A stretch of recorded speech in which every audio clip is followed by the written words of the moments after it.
So is the Russian leader Vladimir Putin about to unleash nuclear Armageddon? Привit! My name is Connor Klein. I'm an expert in the Russo-Ukrainian war, having a background in international relations, a specialization in the region, and having lived in Ukraine for many years in the run-up and during this war, the Russo-Ukrainian war. So I'm here to give you a more informed, nuanced, and unique analysis as to the events concerning this major geopolitical crisis. So, in the last few days, Russia has fired what could be described as an intercontinental ballistic missile without a nuclear warhead at Ukraine. In addition, Vladimir Putin announced that Russia had changed or revised its nuclear doctrine to suggest that they would reply to the new permissions given by Joe Biden to Ukraine to use medium-range missiles for Ukraine to use them on de jure Russian territory. So previously to this,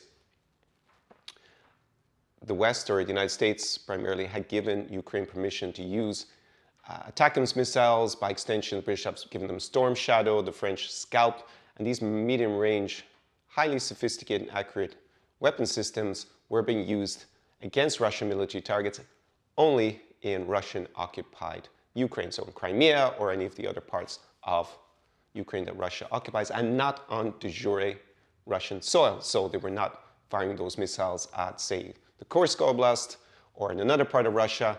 And Joe Biden changed those permissions. He announced it, or was announced in the press, that Ukraine could now fire those weapons.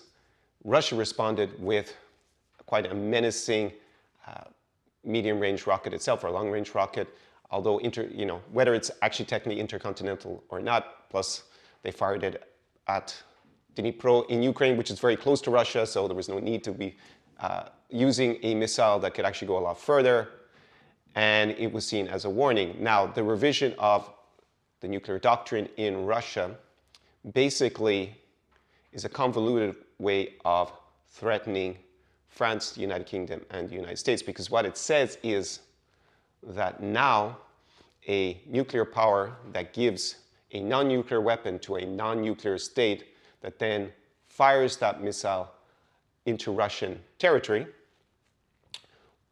Russia in response could fire a nuclear weapon at the nuclear power. So in this case, to explain, it would be the United States, France, or Britain, which are all nuclear powers, giving Scalp, Storm Shadow, or ATACMS missiles, all non-nuclear, to a non-nuclear state, Ukraine in this case, that then fires it onto de jure Russian territory. There's no ambiguity about the Kursk Oblast being legally Russian as opposed to Crimea or another part of Russian-occupied Ukraine, and that they wouldn't respond necessarily to Ukraine, but they would respond with a nuclear weapon against the United States, UK, or France.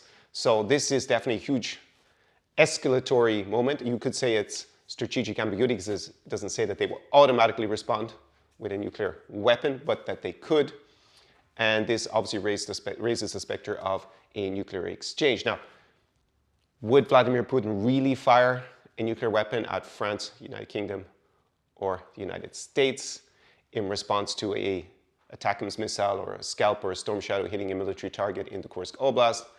Very unlikely. You have to look at the value of nuclear weapons. They're mainly a deterrence.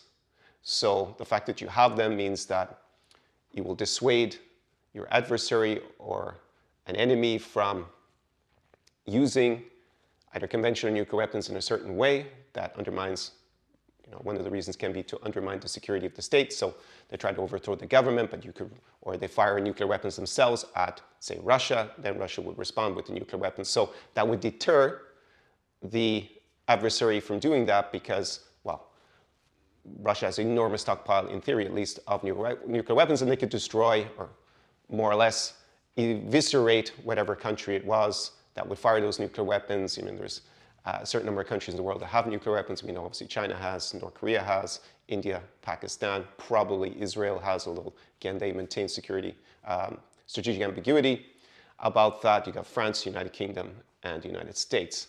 So if you go and you fire a nuclear missile, say they decided to pick on the United States, they fire a nuclear weapon at, say, Washington, D.C., well, the U.S.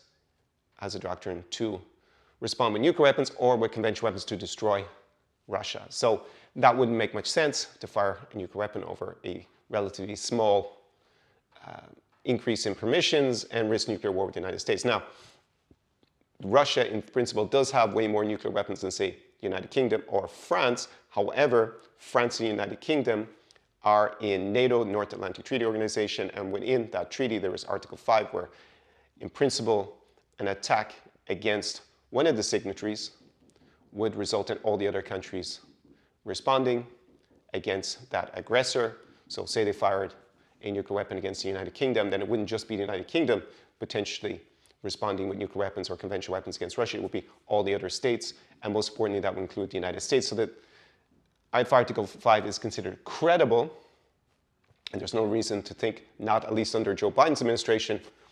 We'll have to see what Donald Trump, who has said some negative things in the past about NATO and protecting member states, what would happen when he takes over. But at the moment, there's no reason to question the validity of Article 5, and that would give a nuclear security umbrella from the United States. So unless Russia wants to get itself eviscerated, it's a non-starter that they would fire a nuclear weapon suddenly at France, United Kingdom, or the United States. However, the value in raising all this nuclear rhetoric and this saber rattling is deterrence.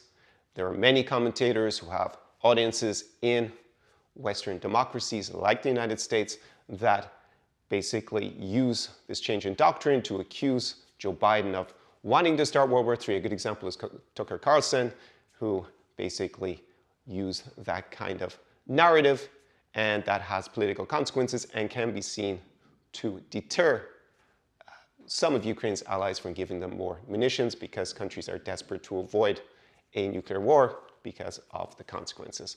So, is Vladimir Putin about to unleash nuclear Armageddon against the United States, France, or the United Kingdom for the fact that they gave these non-nuclear weapons to Ukraine to fire into de jure Russian territory? The answer is simply no. The chances of that are minuscule. Now, Vladimir Putin may decide to use nuclear weapons against Ukraine in other circumstances. However, that is not the escalatory step that we have been discussing in the last few days.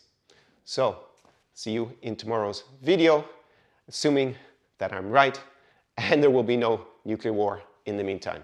Do побачення.